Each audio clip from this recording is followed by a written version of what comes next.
Hello again from Metro Manila, the Philippines, Southeastern Asia. I try to quickly finish my series of videos on the Ex-Adventists Testimonies, part 37.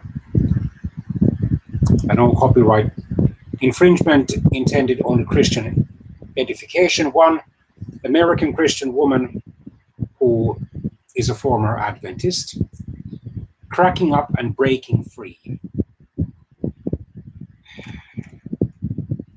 According to her family legend, her great-great-grandfather chose the Adventist church when a traveling colporteur, or seller of Christian books, convinced him of the Sabbath truth, in quotation marks.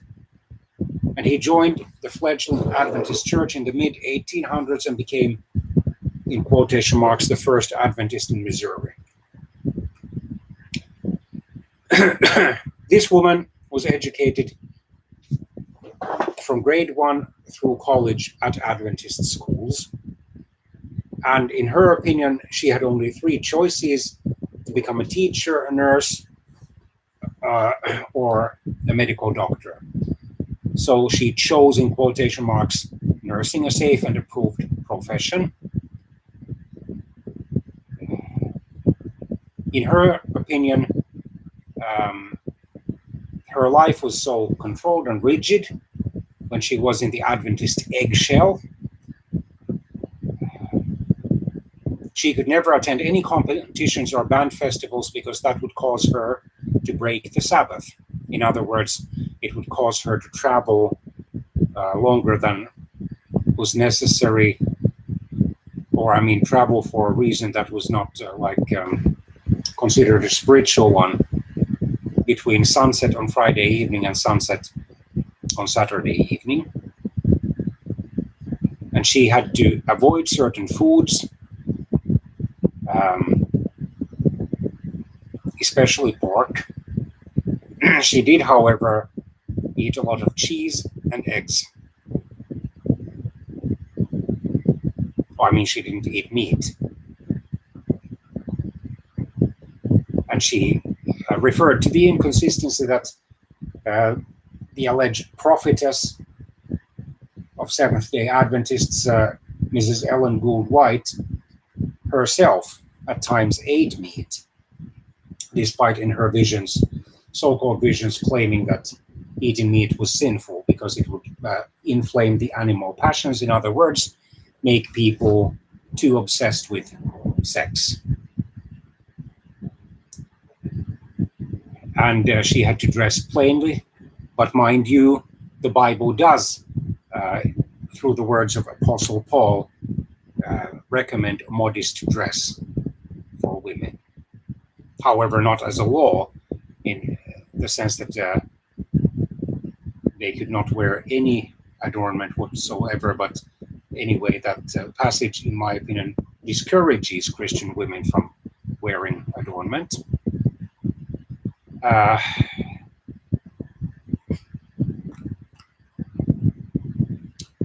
She served as a church musician and as a Sabbath school teacher, and served on numerous committees because she couldn't say no.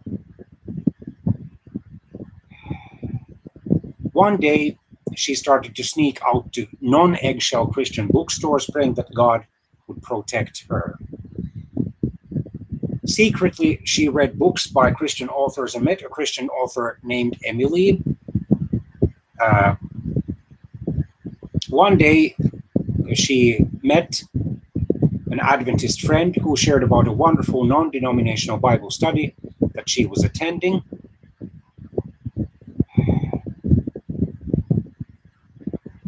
And eventually, even this lady started to attend it. And after 22 years at Adventist schools, 30 years in the remnant church, in quotation marks, with the Sabbath truth, again in quotation marks, and 1,560 Sabbaths, she still did not know her true Sabbath rest, Jesus Christ. And through this Bible study, she began to reinterpret the Sabbath, discarded the investigative judgment, and concluded correctly that Ellen G. White was not a true prophetess. and then she became consciously a Christian. A short time after that, she left the Adventist church.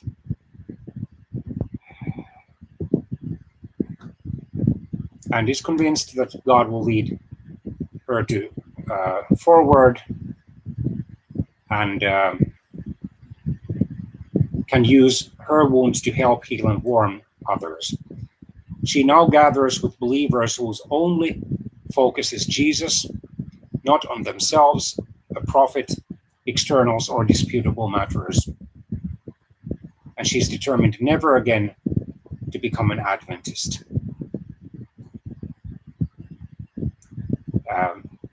She originally published this testimony in March 1994. It was revised in 2013. And again, I repeat, no copyright infringement intended, only Christian edification.